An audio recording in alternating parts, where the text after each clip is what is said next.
Welcome to the Cinematic Flashback Podcast. Get ready to hop into the Wayback Machine as we journey through the wild, bold, and unforgettable films of the 1970s. Each episode, we'll break down a classic movie or forgotten gem by exploring the who's who of each film, diving into the premise and plot, and see how it performed then and now, and wrap things up with, did it groove through the decades or lose its beat?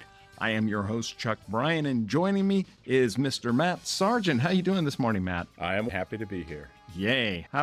I'd sent you a movie poster for Telephone, starring Charles Bronson. Did you get that? Telephone with Charles Bronson. Okay. I remember that movie. So I actually put that on our watch list because I saw that it starred Donald Pleasance, and I realized how much we've been loving Donald Pleasance's performance in all of these shows. And then I realized I was thinking Donald Sutherland. So it's not only when I watch a Donald Sutherland film that I say Donald Pleasance, it's when there's a Donald Pleasance. I believe that Halloween should have starred Donald Sutherland as the psychiatrist instead of Donald Pleasance. Funny. Well, remember last week I mistook Star Wars for Star Trek. You gave me ultimate grief about it. But hey, these things happen. That appeared in our stinger. Yeah.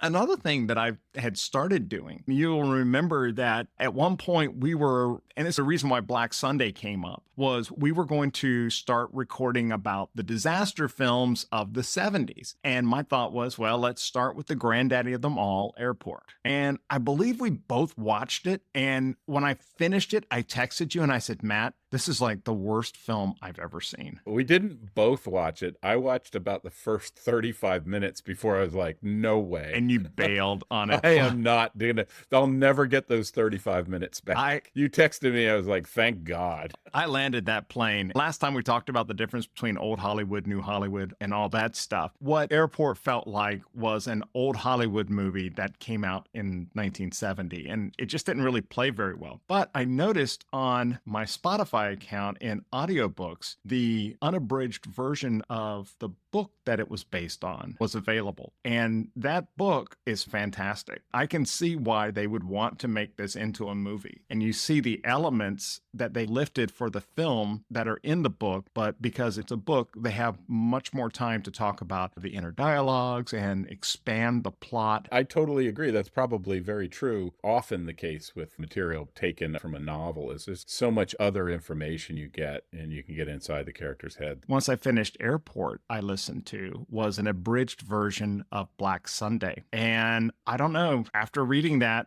I liked the movie a little bit less than I did when we reviewed it. Guess what happens if you read the book with holding a paperback in 1970, whatever, when I read it? I saw the movie this time. I was like, oh my gosh, this is terrible. And it wasn't 100% terrible, but it was one of those things where there was so much potential that got left out. One of the things that we felt was superfluous was the boat scene. And in the book, it was because the freighter that had the plastic explosives had to anchor outside of port. And in order to get to it, they had to take a boat to it. So in other words, it made a lot more sense than just loading it into a van and driving it through town. And the last thing I would say about it is that the character of Facile, who was the culprit, ended up getting killed on the beach, and he had the Sports Illustrated magazine that said Super Bowl, and that's how they connected everything together. In the book, he was much more operationally involved with Michael Lander and Dahlia. So it wasn't, in the movie, he just appears about 3/4 of the way of the film, and you're wondering, okay, who is this guy again? And so I thought the film had some opportunities that they could have changed. Well, and here's the dirty secret is they may have filmed that and it was left on the cutting room floor. Sure. That often happens. It was already a 2.5-hour movie. So incredibly long. They were cutting left and right, and there might have been more development of that character, and they just cut him out and he'll just appear. Okay. But anyway. The last book that I'm now listening to is the Rebecca Du Maurier's short story, Don't Look Now. And it is a short story. The movie obviously extrapolated everything, except for the fact that John and Laura Baxter are in Venice, but they're on vacation. Okay. And then they come across the two sisters, but everything plays out really quickly. So John is not there to restore a church. They are there on vacation. So the fact now that they left their son in boarding school doesn't seem so weird. Exactly. It's a short story. It's over like lickety-split. So those are all good. If you have access to Spotify, they do have audiobooks that are available. Okay, let's go ahead and move on to what film are we talking about today? We are talking about The Great Train Robbery, or if you're from jolly old England, it might be referred to as the first Great Train Robbery. I think we have a little bit of trivia for that one. Why don't we go ahead and have a listen to the trailer? Sir, can you possibly explain why you went to such incredible lengths to commit this astounding crime? I wanted the money. The Great Train Robbery, starring Sean Connery, the greatest scoundrel hero who ever lived. Do you ever tell anyone the truth? The truth? Who ever loved.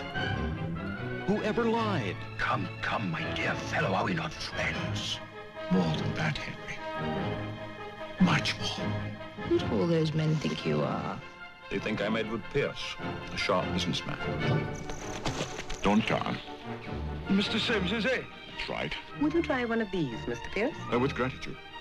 Are you John Sims? Edward Pierce, my dear fellow! We'll have a look at this mysterious Mr. Sims. It takes a bold man with a brilliant plan to take what has never been taken before. Such skill. It is so rare these days. Depends on the skill of the workman, of course. And he must have the proper tools. How can I be of service to you? Find me a dead cat.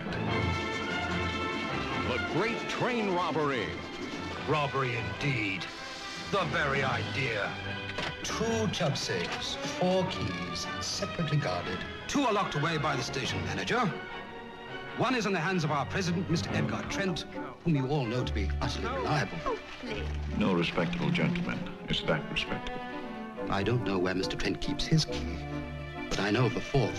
Such a strong man. For I am myself entrusted with guarding it. What is his? A key, but I'm afraid... Oh, there must be nothing. So you see, gentlemen, the Crimean gold shipments and all other transactions of the bank are entirely safe. Thank God for that. The Great Train Robbery. It takes genius. It takes charm. It takes timing. It takes nerve. It takes courage. It takes sacrifice. My dear. What do you take me for? And it takes the world by surprise. Sean Connery. What could go wrong? Donald Sutherland. Lesley-Anne Down. The Great Train Robbery. The all-time perfect crime. Sean Connery and Donald Sutherland plot the ultimate Victorian heist, robbing a moving train safe. With key copies made from wax impressions, rooftop chases, a coffin, and even a dead cat in their toolkit, they scheme their way through their high society and tight security for the score of a lifetime. Can they pull it off, or will the law catch up before the final stop? Now, if you Google Great Train Robbery, you're going to get a lot of results. I cannot believe how many films were named Great Train Robbery. Starting back in 1903 with Thomas Edison's Great Train Robbery. Wasn't that a film to show moving pictures? Yes. The first time. It was a lot of motion, the perfect thing to show because the train's going by and the whole thing. And of course, it was silent. Yeah. And like I said, it's 1903. So this is a very early film that was put out. You said that in England, this film is known as the first Great Train Robbery because in 1963 there was an actual train robbery in England. I believe that there was maybe a TV series that was based on that. So when they added the word first into the title was to differentiate it from the 1963 train robbery. Oh, that's funny. What did you think when you saw the movie poster? I was going to bring that up. The movie poster was definitely very vibrant, very inviting. I think it must have been the start of getting real marketing involved with movie posters. In other words, trying to really set that hook to get somebody in the movie theater to watch the movie. Because I think movie posters before that were less like that and more just sort of, here's the story. Well, think of Jaws, right? Right. Like, that's a poster. You look at it and you say, oh, there's a shark. And there's a woman swimming on top. I want to see this film. But true. I guess maybe it's sort of along that same genre, but it definitely had a lot of color, a lot of things going on in the movie poster. But I will tell you that when I looked at that movie poster and I thought of myself back in that time frame, I definitely, as a kid, would have thought, yeah, looks like a great movie for my parents. Oh, why is that? We were watching more science fiction and more action adventure stuff, and this seemed like it had some action, but it also had sophisticated costuming and things like that my parents really would have enjoyed. And as my dad would say, a quite handsome woman. Yes, I saw that. I stumbled across this movie because I was researching some music of Jerry Goldsmith that he had done in the 70s, and I saw The Great Train Robbery, and let's look at it, and the poster had Sean Connery and Donald Sutherland. And I was, wow, another Donald Sutherland film. So immediately I throw this on our watch list to have a look at. Going into it, didn't know too much about what it was going to be about, other than I liked the two main principals. I like the composer of the score. And what sealed the deal for me is it had none other than Michael Crichton. My generation first became really aware of him through his book, Jurassic Park, but apparently, and we'll get into some of his history, he's had a whole slew of films based on works that he has written before. An amazing author and just creative person. This was a first time viewing for me. I was reviewing something else and I came across it and I gave it a watch. Yeah, it was a first time viewing for me too. I watched it with my wife. She was able to stay awake through the whole movie, which is actually saying something because typically she's not a hardcore movie person and sometimes will doze off. Okay, let me ask you something, Matt. Did you watch it in one sitting? We did. We watched it in one sitting. I think I broke it up into two. And my wife watched, the first time I watched it, I broke it up at the same place. She came in on the second half of it. And then she was watching it with me last night. Once she got to the part she had seen before, she was like, okay, I'm out of here. Yeah. So, well, I will say that part of the reason why I watched it in one sitting is that I literally watched it last night. Okay. I'll admit that. And the reason was, you guys might not know, our listeners, but we had quite a bit of snow in our region. And on Wednesday, we got 11 inches by midnight. That kind of shut everything down. We were working from home and trying to get the dog out in the snow to go to the bathroom and all that stuff. One thing led to another, and I just forgot to watch it. My wife and I were out to dinner last night, and I was like, oh, no. I've got to watch The Great Train Robbery. I hope so. It's a she's good like, film. "Oh, let's go upstairs to the family room and watch it and have a little popcorn." So that's exactly what we did. It was a little like going to the movies. It was nice. I will say though that the movie's pace was maybe a little slower than I would have preferred, but we can talk about that later. Well, let's get into lights, camera, and action. Sure. Goggles on, please. Lights, camera, action! To remove your goggles.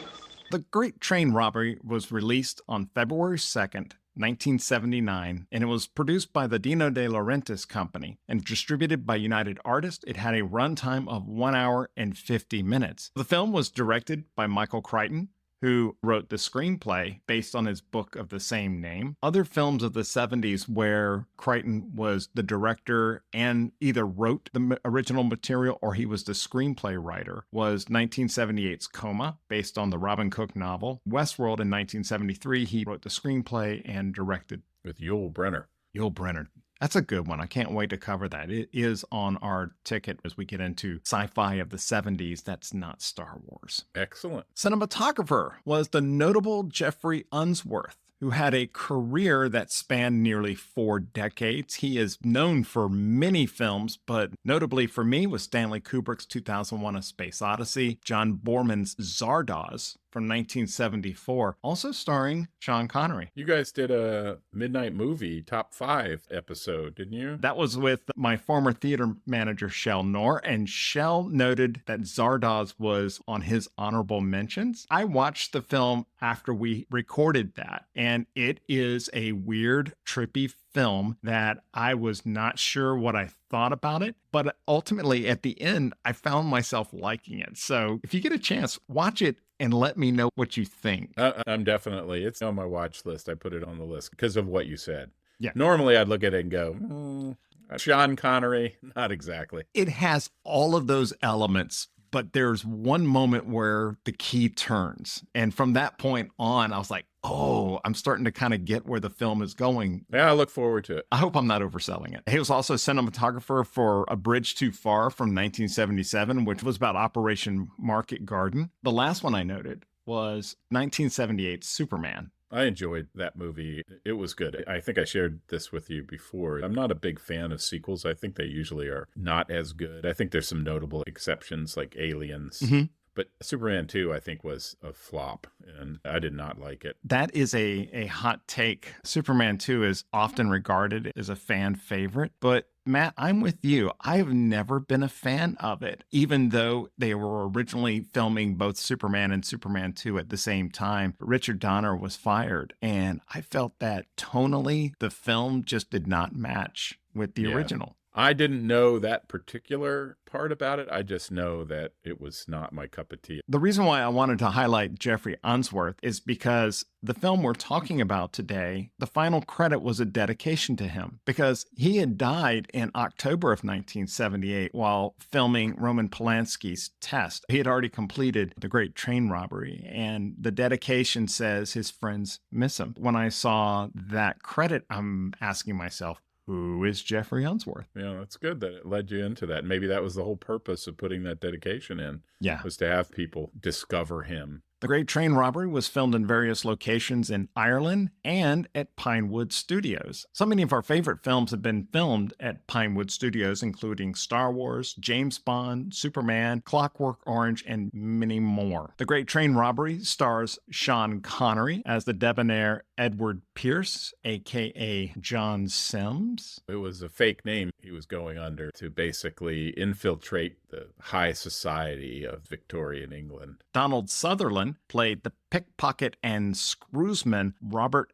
Agar. What is a screwsman? I assume it has something to do with picking locks. Yeah. Because he was a good lock picker. And a great pickpocket, as they show in one of the opening scenes. The lovely Lesley-Anne Down played Miriam, the master of disguise, and provided some very funny scenes in the film. I have the overwhelming feeling that they were trying to introduce her as the next it girl, but I don't think I've ever heard of her again. There was an interview with her where she refused to go onto the casting couch. Well, good for her. Yeah. Then I applaud her, and I will say I am glad that she was in this film, and I'm glad that she didn't have to play that nonsense. 100%. But I feel bad for her because she was a talented actress. She was very good. She may have been my favorite character. I think she was my favorite character. She definitely had to play a bunch of different roles. She used a couple of different accents. She was funny, and especially in part of the movie, we'll talk about this later, we talk about favorite scenes, she was trapped in this car with basically a lech, and she's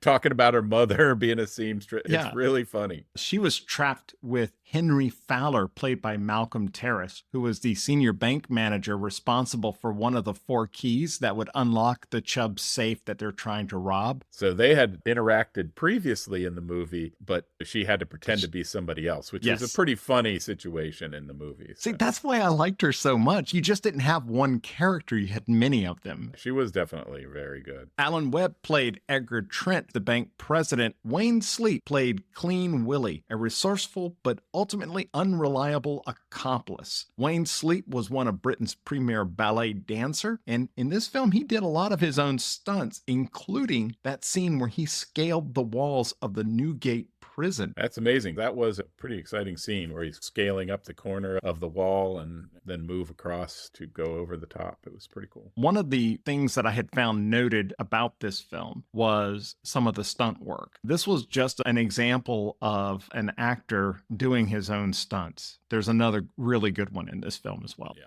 Michael Crichton said that my dream was that the historical world was going to be lovingly recreated, and then I was going to shoot the French Connection inside of it. I don't know if he really met the mark on that, but God bless him for trying. It was like going to Universal Studios to the Harry Potter world. You know, it looks kind of good. It looks real, but ultimately it's a fabrication. It was the idea that people probably had for that period. And since this time, there have been so many good pieces of fiction and film and series that have come out that have really detailed that time frame. Yeah. That makes this sort of ring untrue as being, like you said, sort of a facade and not the real thing. In real life, people down on their luck were everywhere, and a very small segment of the population could ride around in carriages or go for a horseback ride in the park with the other, other well-to-do. Right, exactly. And like even my wife, who's that guy in the red suit back there? And what country are they in? I said, that's probably some visiting Russian dignitary that's out promenading with his Sina or whatever. Well, bravo for Kathy for pulling that one out, because I asked the exact same question. Red suit, who is this guy?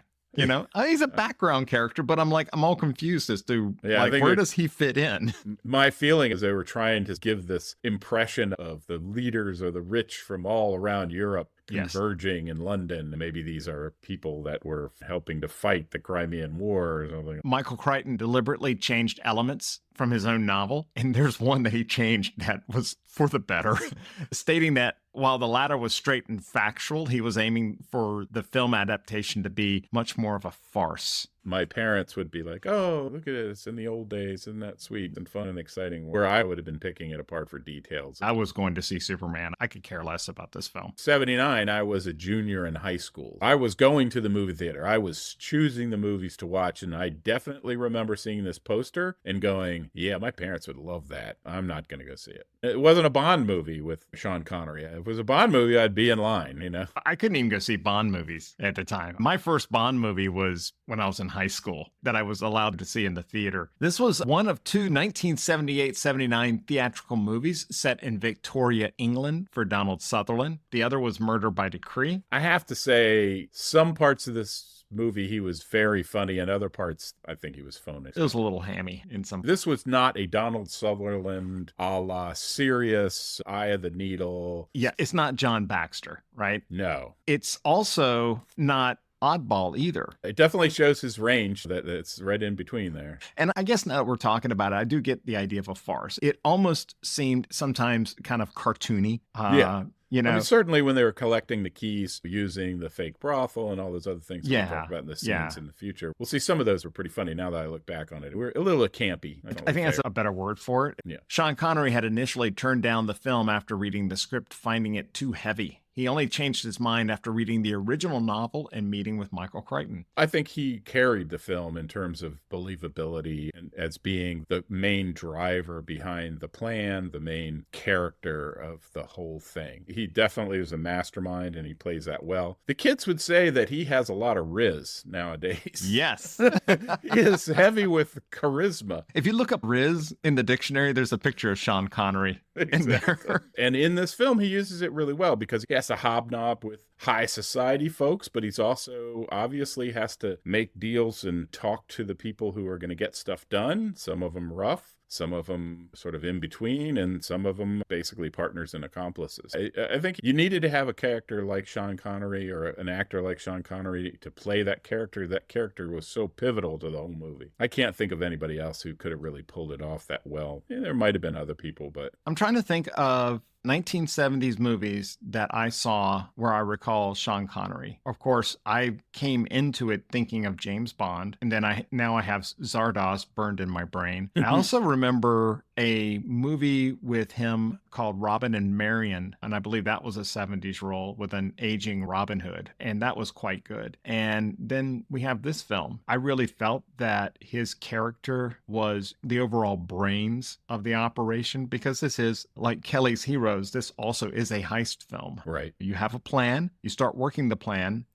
goes a bit pear-shaped, and you have to adapt. It had all those elements in it, and I thought Sean Connery, his character was great. He was not James Bond in this film, which is what I was afraid I was going to see James Bond, and I didn't. Saw a different character. It was good. Yeah, I 100% agree. He definitely was not James Bond. He made some mistakes and sort of overcame them, and yeah, it's good. I mean, it was reasonable. Let's get into talking about what we like. I love the smell of napalm in the morning.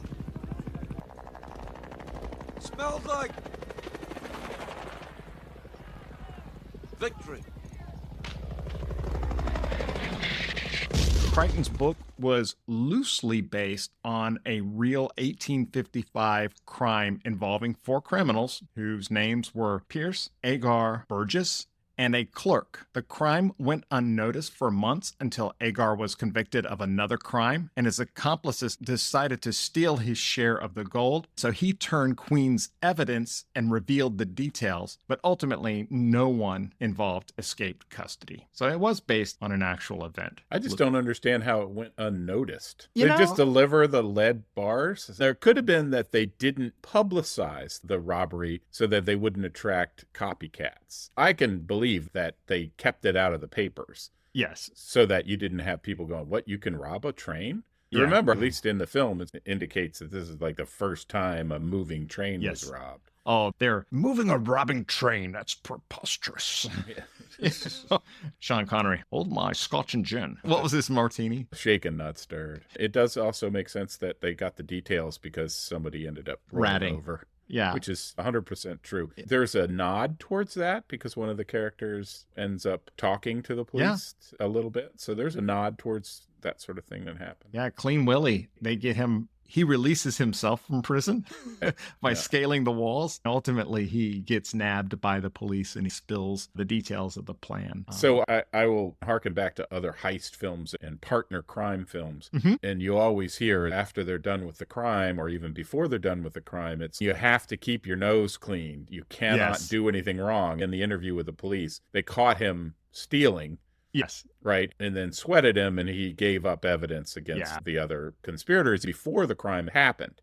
Yes. So this is where, in my opinion, Pierce kind of dropped the ball. If you have somebody that knows about your plan, you don't trust them to not go off and do stupid things. You take care of it one way or another. You either keep them with you, you cut them in for some of the money, and you just keep them from being able to get caught and talking, because he definitely didn't do that. And immediately that knowledge is currency to keep you out of prison. I liked the overall plan of the heist. You have this train, and on the train is a cart, and in the cart is a guard guarding a safe. That safe has 4 keys, and those 4 keys are maintained in different locations. The first step of the movie is that they have to get these keys somehow. This is why they have the screwsman, because he can get in, find the key, and make a wax copy of the impression. That's a standard way of making key copies. It's been around for as long as they've been locks and keys, is you use a semi-soft wax that you can press the key into, and you do the left, you do the right, you do the end, so everything fits, and then you cast a new one. We never saw this in the film, but in order to make a key, you have to make a cast of that wax impression. Then you have to use that cast to make a sand mold that you pour brass into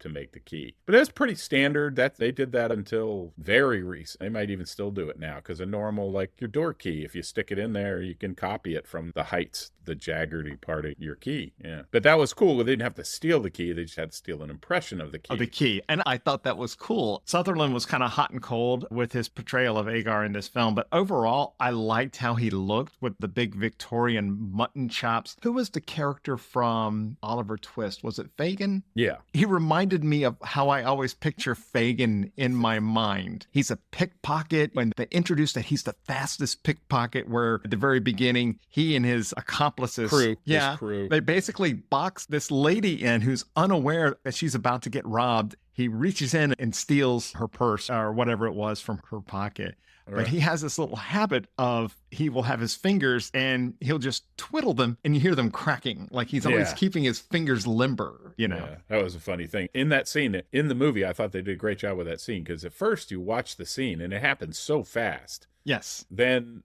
the Pierce character talks to Agar and they play it back in slow motion. You see everything that happened. That was Donald Sutherland making that pull and dropping it into the hat. There's a term for the person who you drop. Like when you do a pickpocket, you do not hold the item. You give it away. So that if somebody turns around and says, hey, you picked my pocket, you're like, search me. I don't have it. It's not on me. That's a standard process. Here's the problem I have with the 4 keys. You can have 4 keys on 4 people. What does that do? When you load the gold in, all 4 keys are in one location, the bank vault or the safes. Put the gold in, relock them, then the train goes. And how do those keys make it to unlock the safe? Do you remember who was traveling on the train at the end of the movie? Yeah, well, he had one key. The bank guy had two. Yeah, now, I wasn't sure if Trent had gone ahead, but they would have to have been on the receiving end of it in order to Well, get off. Here's my problem. They should have made it clear that there were 4 keys at the start and 4 keys at the end. It doesn't make any sense. You got to move all 4 keys to both ends of the trip,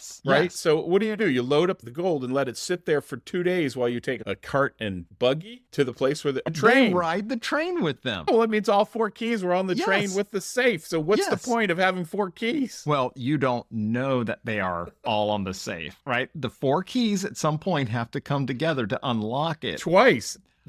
Right. We put the gold in when you take the gold out. So but the point is, if you're trying to rob it, you have to have 4 copies of 4 keys where 2 of them look slightly similar. I'll be honest with you. I think maybe we would have just employed the James gang and just take the 4 people and go, give me your keys. I'm moving it up. It's still gold. I'm out of here. The funniest thing about this is, one of the things I noticed is these cars, you entered your little coach, like you had a private room, but there was no hallway.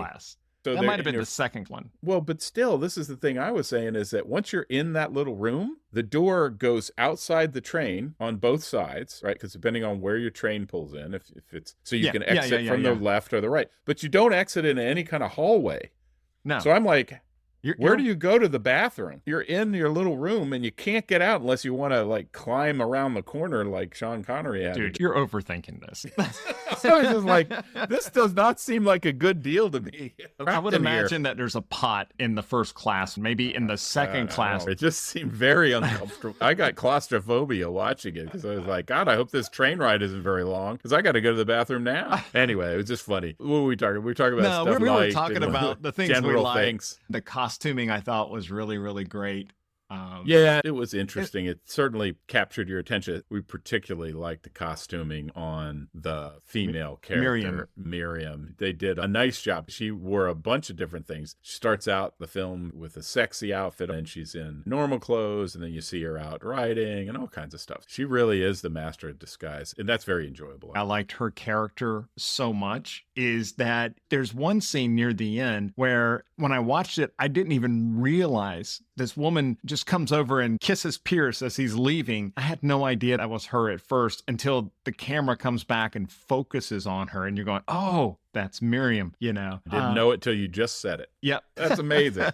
That makes total sense. Yeah. So I liked her character. I liked that Pierce was, I don't know, she seemed to have some scruples, even though she would always have to play maybe like a woman of the night. She didn't want to consummate anything. Whereas I thought Pierce was pretty much, hey, you got to do what you got to do. He was cynical. And at one point she asks him, do you ever tell the truth? And his answer was no. Yeah. She asked him later, what are we going to do after? Why is she with him? He's a con man.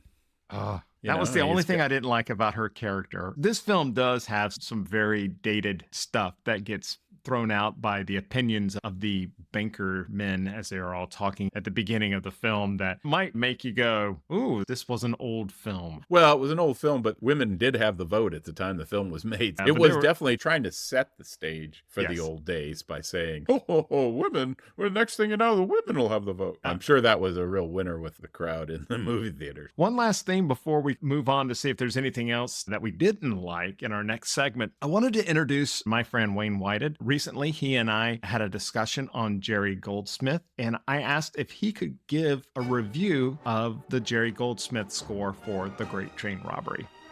The 1979 film The Great Train Robbery, directed by Michael Crichton and based on the true events of the 1855 Great Gold Robbery, is a highly enjoyable 19th century historical romp full of fun action sequences, beautiful cinematography, and some great performances. I first saw this film back in the early 1990s. I loved the film because of the fun setting and the great cast, which included many familiar faces from my favorite TV show, Doctor Who, including the lovely and talented Pamela Salem, which I always thought was a phenomenal actress in everything she's done. A few years later, I picked up the compilation CD, The Essential Jerry Goldsmith Collection, released by Silva Screen Records, which contained a great selection of main themes from various films by Goldsmith, many I'd never even heard before, like Under Fire, Masada, The Boys from Brazil. But one of those pieces was The Great Train Robbery, which reminded me how much I loved this score for the film when I first watched it, but I had to wait a few years before I could own it.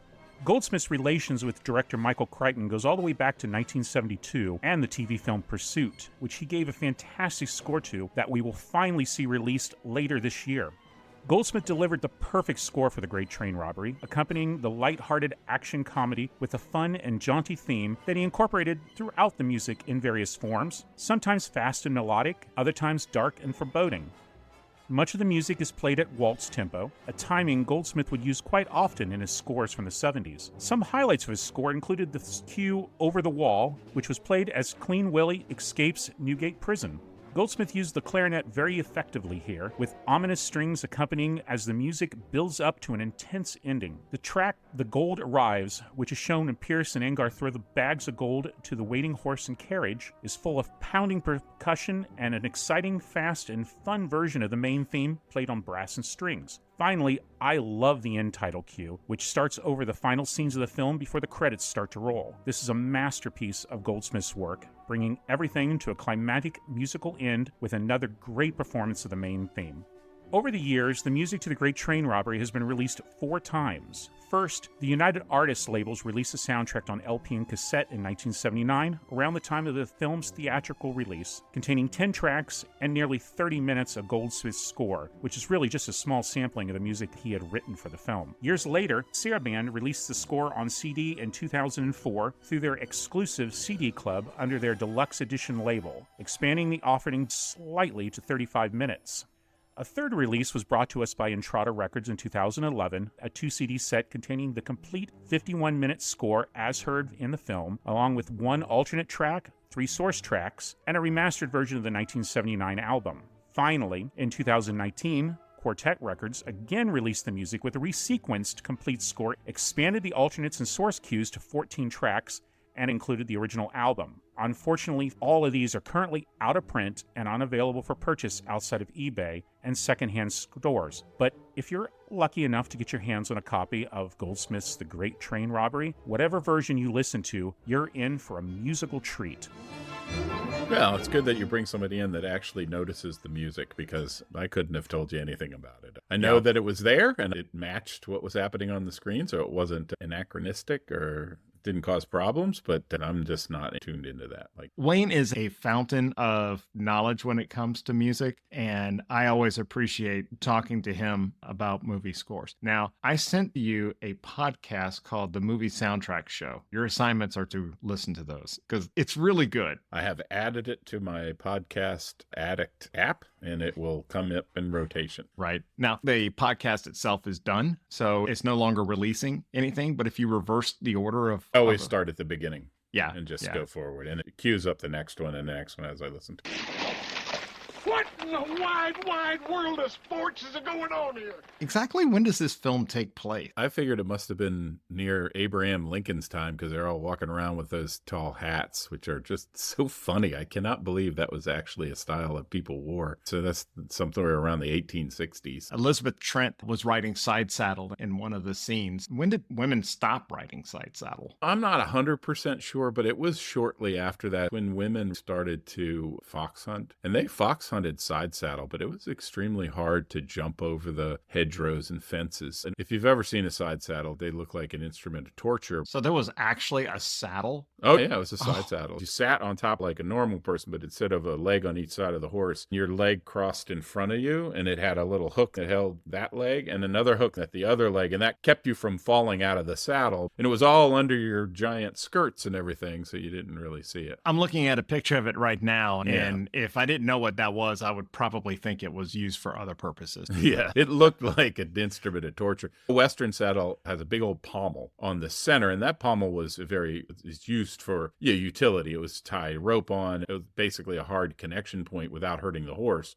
This was a little like that, except for the hard connection point was holding the rider in their position. because they didn't have the opportunity to use your legs to squeeze the horse. I grew up with ponies in our backyard, so we did quite a bit of riding. We always used an English saddle, which was no pommel and certainly your leg on either side, whether you're a lady or a gentleman. There was one scene that was good, but I thought it took forever. As Pierce said, cracking the crib. After the attempt to steal the keys in the train station was unsuccessful by having a child run into the office, causing a commotion, Agar was trying to find the key and make a wax impression. And open a cabinet for that. Was like, who thought that was going to be a good idea? He didn't, because he over and over said he couldn't do it. He couldn't do it. And then they did it anyway. At the time, when they were running around in that room, you see that the Pierce character looks up and sees that there's a skylight. So he says, we're going to crack the crib to get in there. And so this begins this scene where he's casing out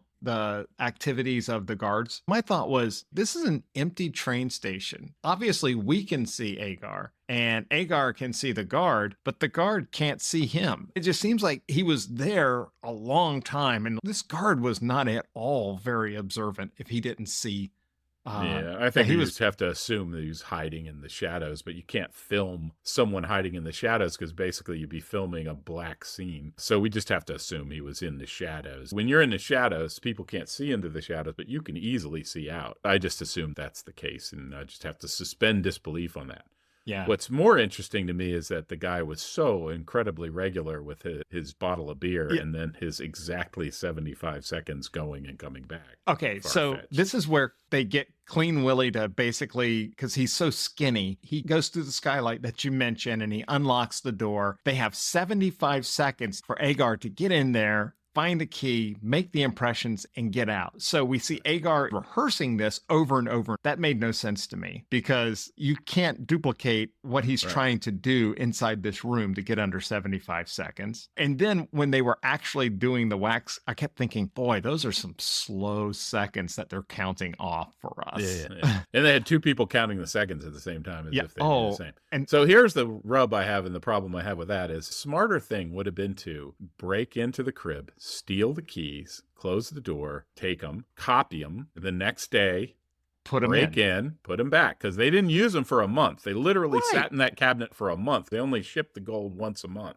Right. So nobody's going to go look for those keys. They were very nondescript. They're just brass keys hanging on a peg. It wasn't like it was on a peg with this thing. And on top of that, they already had two of the keys. So they knew what the keys looked like. They could have created a couple of fakes, put them in, and then come back and switch the fakes for the real ones again. To me, that would have been like two quick break-ins with this guy who's as regular as clockwork. Would have been super easy. Trying to get the impression all in one time seemed silly. I will say that the different scenes for stealing the keys. The first two keys, they spend a lot of time. I want to talk about those in our favorite scenes. They had spent so much time on the first and second that when they got to the third and fourth, I'm like, oh, thank goodness those are both in the same location, because it's like playing a video game, right? And it's like, oh, you have to get the keys. Again, though, I come back to the thing is, okay, there's two keys in this crib.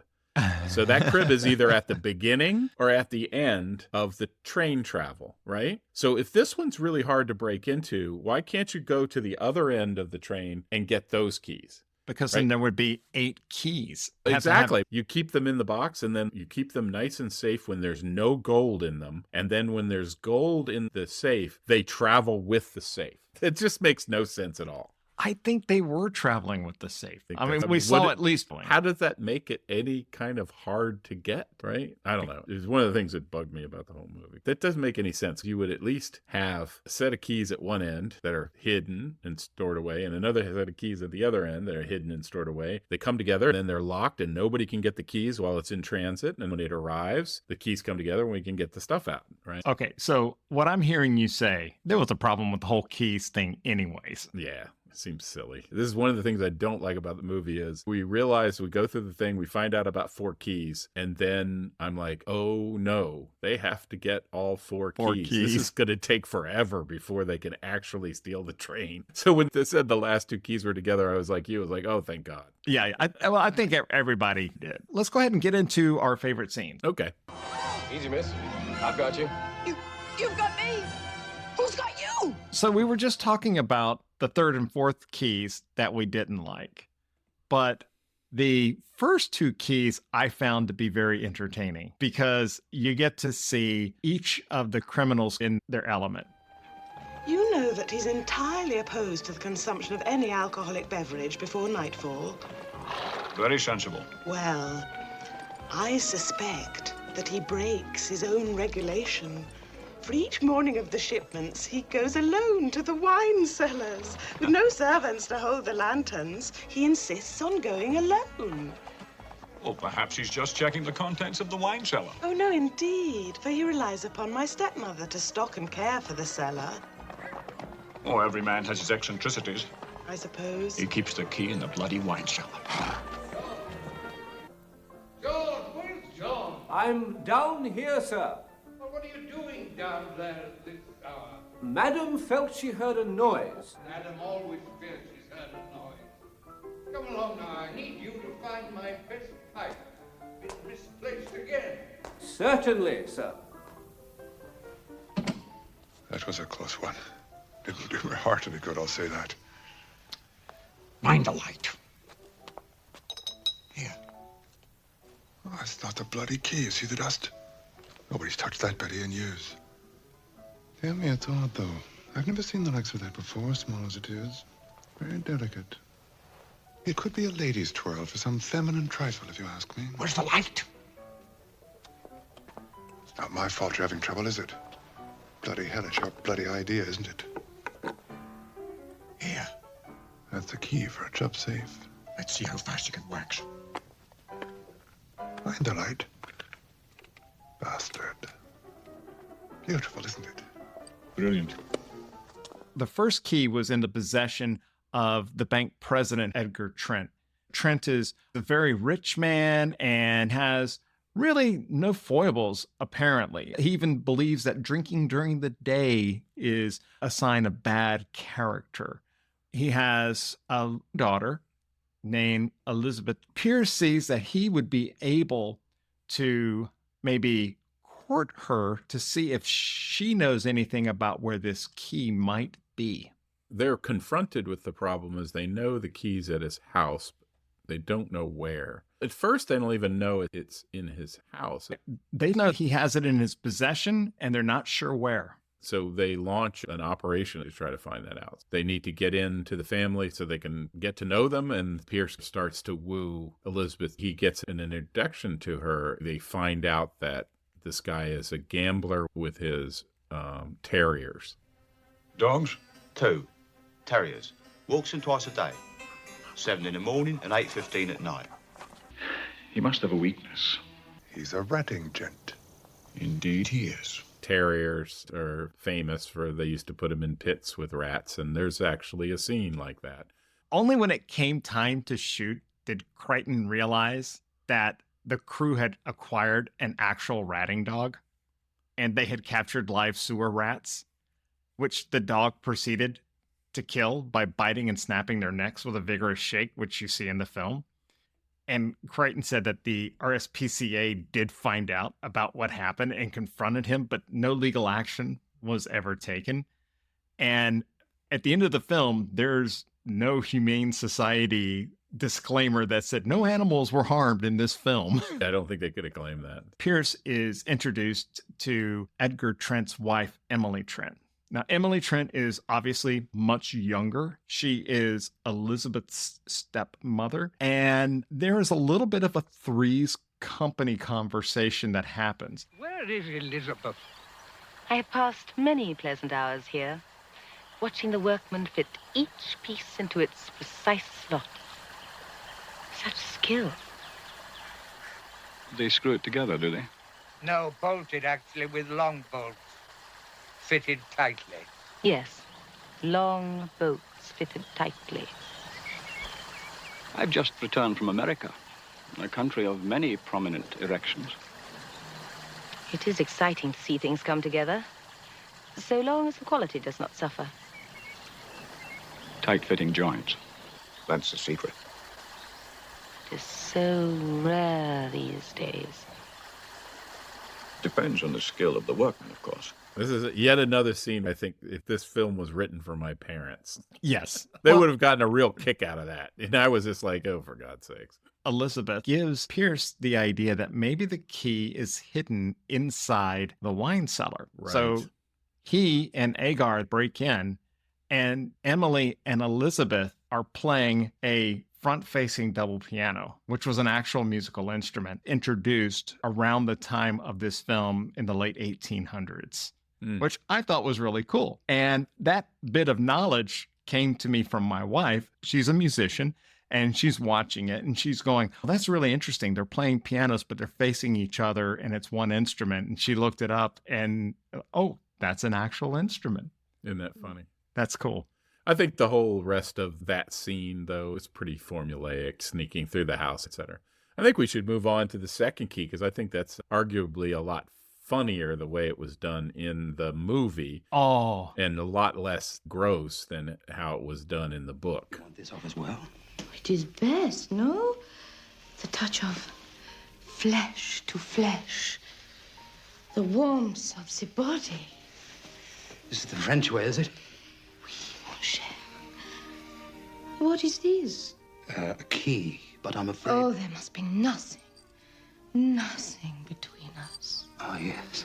In the movie, the Miriam character is used as a lure, and he's taken to what ostensibly appears to be a brothel. This is funny because Henry wants to start fully clothed, and she's, no, we have to do this the French way, flesh against flesh, which is how she gets him to undress so that she can, oh no, nothing must be between us, not even this key. He ultimately takes the key off, and it's able to be copied, and the police whistle is blown, and everybody has to rush out. In the book, however, I'll let you deal with it because it is horrifying. It's really bad. And I'm just going to say that in the book, Henry has syphilis, and the age of consent for females was 12 years old. Obviously, the reason why this was changed for the better. The actual robbery was very interesting. Yeah. So we want to be careful not to give away everything because there's some of those scenes that are funny because you don't know exactly what's happening. So that's good. We should leave it at that. Yeah. What has to happen is the car has been locked from the outside. Pierce is up several cars in front of this baggage car that has the Chubb safe in it. And so he has to get back there. Now, meanwhile, other things are happening inside the car with the safes. Pierce has to go on top of the train. And this was a stunt that Sean Connery wanted to do himself. And they said, okay, we'll let you do this, but the train's not going to go any faster than 30 miles an hour. They find out from the helicopter crew that was filming the long shots, they were clocking the train, and it was going 50 miles an hour. It's a great stunt. It's a great scene. You'll love it, but I just find it highly irresponsible. Yeah, it seemed a little on the edge there. But again, it's 1979 or 78 when they were filming it. So. The 70s. Yeah. And Sean Connery, he was an actor's actor. He was the man's man. He wanted to do his own stunts, and he would fight you otherwise because that Scottish flair in him would come out. So Matt, did it groove through the decades or did it lose its beat? So I have a nuanced answer this time. I love the nuanced answers. The nuanced answer is if I was looking at this as my parents saw it back in the day, and if they were still alive and they saw it now, they'd be like, yeah, absolutely. It kept its groove. My take on it was it's a little dated, but it may not have been a movie for me anyway. Yeah. So right. I hate to say this is not a good movie because it was never going to be maybe a good movie for me. So to me, it's like I probably am feeling the same thing I would have felt if I saw it when it was released versus now. Not my cup of tea.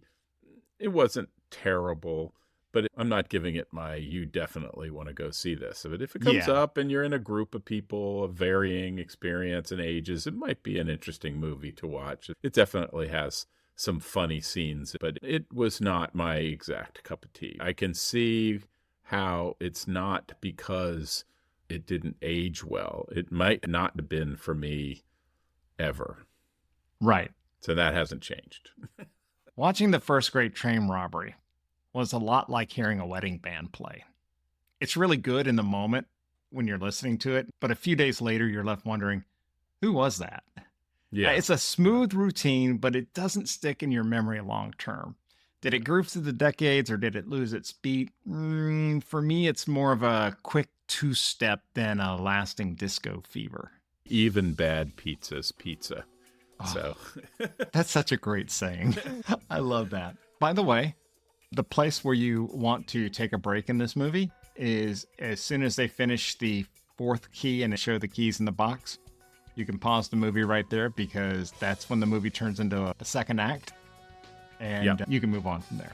Thank you, Matt, for once again joining me. Coming up on our next episode, we are going to review Robert Wise's science fiction thriller, The Andromeda Strain, based on the novel by the director of The Great Train Robbery, Michael Crichton. How about you? Let us know if you watched The Great Train Robbery. You can do so by emailing us at podcast@cinematicflashback.com or leave a comment on our Facebook page, the Cinematic Flashback Podcast. You can also find us on X. Our handle is @Back270sMovies. And please be sure to subscribe so you don't miss an episode.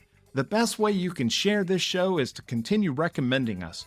We deeply appreciate the feedback we have been receiving, so keep it coming. Also, we are trying to build the show, and we would deeply appreciate a review on the platform you are listening on.